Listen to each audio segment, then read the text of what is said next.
Oi pessoal, aqui quem fala é o Sabiá Linguarudo. Hoje eu tô aqui para falar sobre preconceito linguístico e como preconceito linguístico afeta o aprendizado de línguas estrangeiras.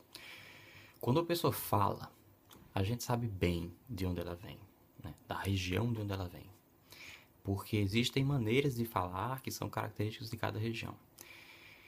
Mas muitas vezes a gente também descobre muito mais coisas, né? A gente se acha capaz de saber se a pessoa tem escolaridade ou não, se a pessoa vem de tal classe social ou de tal classe social, se a pessoa é rica ou pobre, se a pessoa pertence a tal a elite de algum estado do Brasil ou de alguma região do Brasil. A gente acha que dá para descobrir muita coisa através disso, né? Então, para quem se interessa por esse tema do preconceito linguístico na sociolinguística, tem uma obra de referência bastante interessante de Marcos Bagno, que é um linguista fino, né, da Universidade de Brasília. Vou só confirmar o nome dele aqui, Marcos Bagno. O nome da obra é O que é preconceito linguístico. É muito interessante. Nela, ele documenta que os processos pelos quais a gente percebe e deprecia ou valoriza uma pessoa através da fala dela, não são processos linguísticos, né? São processos sociais, porque ele viu que certas transformações linguísticas em um momento são depreciadas e a mesma transformação linguística em outro momento ela é valorizada. Como é, por exemplo, o caso de tia, na palavra tia ou tia, minha tia,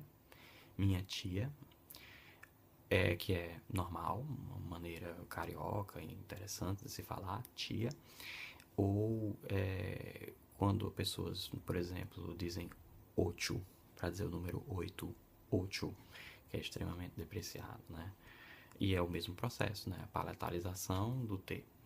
Ou ainda quando tem. As pessoas dizem muito e nasalizam o I de muito, o que é muito comum. Mas aí quando se nasaliza a palavra igreja, né, para dizer igreja, as pessoas dizem igreja. Isso é extremamente depreciado. No entanto, é exatamente o mesmo processo, né? Uma nasalização de um som que não deveria ser nasal. Então, na verdade, o critério que define o que é uma coisa de requinte e o que é uma coisa depreciada é um critério político e não linguístico, né? Um critério que faz parte dessa sociolinguística. É um tema bastante interessante e quem tiver interesse pode pesquisar essa obra do Marcos Bagno. O que é que isso tem a ver com o aprendizado de línguas? Tudo. Porque o conhecimento de uma língua estrangeira, ele é extremamente supervalorizado, eu diria. É muito bem visto.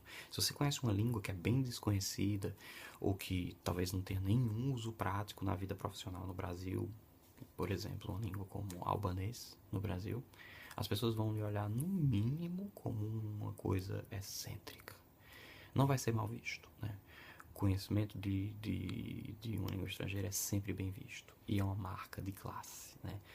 Porque historicamente teve associado com a possibilidade de viajar, de ter recursos para não estar trabalhando, não ser obrigado a trabalhar e por isso se dedicar a uma atividade intelectual, que é o aprendizado de uma língua, e por aí vai. As pessoas também não sabiam que se pode aprender uma língua, não necessariamente sem viajar para o lugar onde ela é falada, não existia internet, não existia a possibilidade de conversar com pessoas à distância facilmente, então tudo isso tornava o aprendizado de língua durante a história uma coisa muito elitista, que só pessoas muito ricas, cultas e diplomatas fariam isso.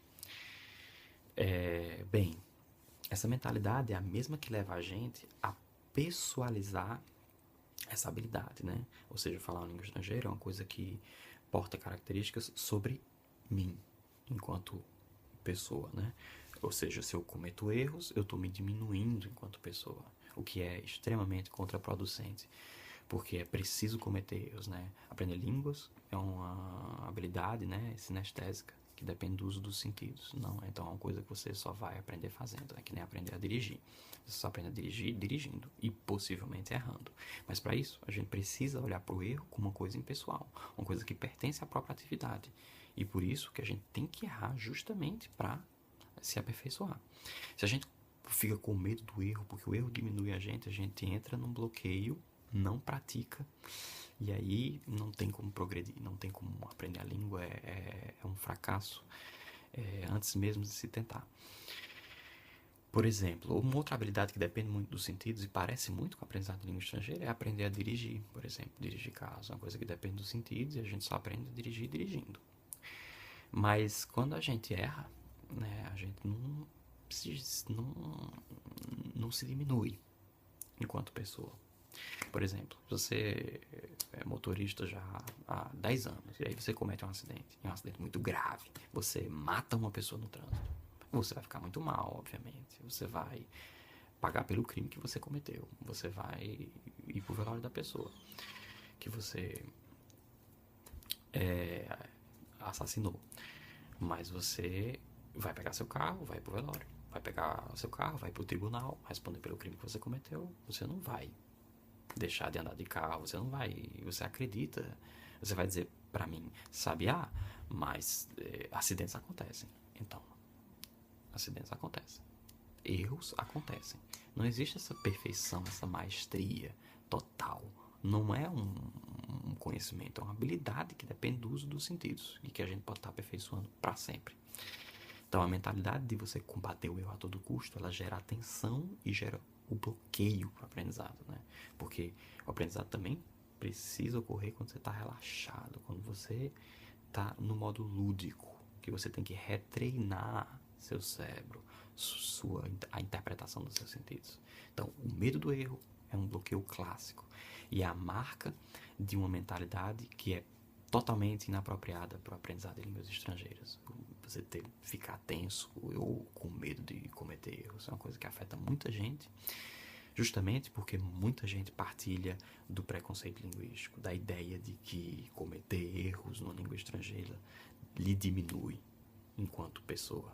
Isso é o fundamento dessa mentalidade, é o preconceito linguístico e, infelizmente, essa mentalidade tem que ser combatida se você quiser ter sucesso como